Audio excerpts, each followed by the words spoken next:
क्या आपके घर में हमेशा स्वास्थ्य संबंधी परेशानियां बनी रहती है या फिर व्यर्थ का दवाई में खर्च होता है? देखो तो आज इसके लिए दवाइयां ला रहे हो, कल उसके लिए, मतलब लगातार घर में बीमारियों में खर्च होते ही चला जा रहा है।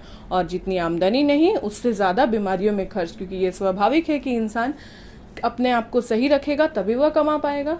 तो इसका एक कारण यह भी होता है, पहला तो आप अपने जो रेगुलर रूटीन है, रेगुलर डाइट, उसको बिल्कुल सही रखें।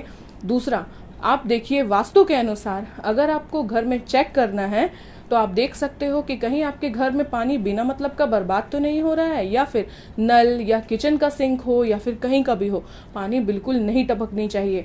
यह जो है इसी के कारण, अगर वास्तु के अनुसार अगर देखा जाए तो इसके कारण ही हमारे घर में हेल्थ इश्यूज आती है, बीमारियां आती है, और बिना मतलब का जो खर्च होता है वो इसी के कारण होता है। अगर ऐसा हो रहा है तो उसे इंस्टेंट बना ले, सब कुछ ठीक होगा। जिन घरों में स्त्रियां हमेशा क्रोधित या फिर हमेशा लड़ाई झगड़ा या फिर हमेशा सैड रहती है, हमेशा निराश रहती है, उस घर में अलक्ष्मी का आना बिल्कुल निश्चित होता है। जी हाँ, तो अगर आपके घर में भी अगर इस तरह का बिल्कुल वातावरण है तो उसको बिल्कुल खत्म करें। सबसे पहले स्त्रियां अपना मेंटल पीस जो है उस पर ध्यान दें, और पुरुष, जी हाँ, दोनों को मिलकर अगर घर अच्छे से चलाएंगे तो ही है जो कि घर अच्छी तरह से चलेगा। तो अगर अलक्ष्मी आएगी तो किसी का भी प्रॉफिट नहीं होता है। तो प्लीज़ स्त्रियां ध्यान दें, और उनके पुरुष भी, कि उन्हें हमेशा खुश रखें और घर में लक्ष्मी को बिल्कुल अच्छी तरह से आप वेलकम करें। घर को साफ सुथरा हमेशा रखना और अरेंज रखना, जी हाँ, ये सभी को पसंद होता है। बहुत कम ही ऐसे लोग हैं जिसे ये ना ही पसंद हो। पर आपको पता है ये कारण आपके घर में अलक्ष्मी और दरिद्रता का भी कारण बन सकती है।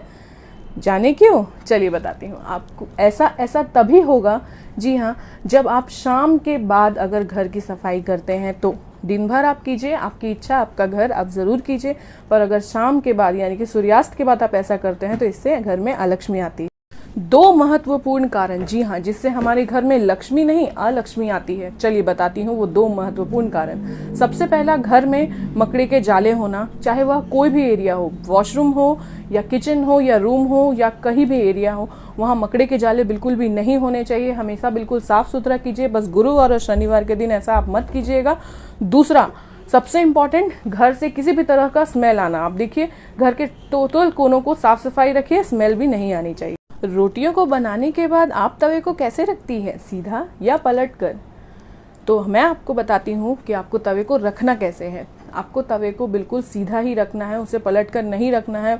पलट कर रखना हमारे घर में बहुत बड़ा विनाश का कारण बन सकता है। तो जो महिलाएं ऐसा करती हैं कि रोटियां बनाने के बाद तवे को बिल्कुल पलट कर रखती हैं, तो ऐसा बिल्कुल ना करें। तवे को बिल्कुल सीधा रखें और उसे गैस से उतार कर रखें, जिससे आपके घर में हमेशा सुख समृद्धि बनी रहेगी। क्या आपने भी अपने घर में बंद घड़ी रखी है? अगर रखी है तो ऐसा बिल्कुल ना करें, क्योंकि हम सभी जानते हैं कि घड़ी जो हमें सही दिशा बताती है, सही समय बताती है, अगर वो बंद हो तो हमारे घर की जो उल्टी गिनती है, यानी कि जो पॉजिटिव चीज़ें हैं, वो बिल्कुल उल्टी होनी शुरू हो जाएगी। अगर आपके घर में बंद घड़ी रखी हुई है, अगर आपने उसे अलमीरा में भी रखा है तो वो भी ना करें, आप उसे बनवा कर रखें या फिर उसे हटा दें। लेकिन बंद घड़ी जो है वो घर में बिल्कुल भी नहीं रखनी चाहिए, इससे नेगेटिव एनर्जी आती है। तो इस बात का आप बिल्कुल ध्यान दीजिए। खाना बनाने के बाद जरूर ध्यान दें कि भूल कर भी गैस पर तवा या खाली कढ़ाई ना रखें। जी हाँ, ऐसा हमारे घर में आर्थिक तंगी को इंडिकेट करती है और आपसी झगड़े को। तो आप देखोगे जिस घर में आप खाना बनाने के बाद आपके चूल्हे पर यानी कि बंद तवा या फिर कढ़ाई रखा हुआ है, तो उस घर में आए दिन झगड़ा या फिर लॉस, बिजनेस लॉस बने रहेगा। तो आप ध्यान दीजिए, चाहे वो दिन का कोई भी वक्त हो या रात हो, तवा या कढ़ाई को भूल कर भी ना रखें।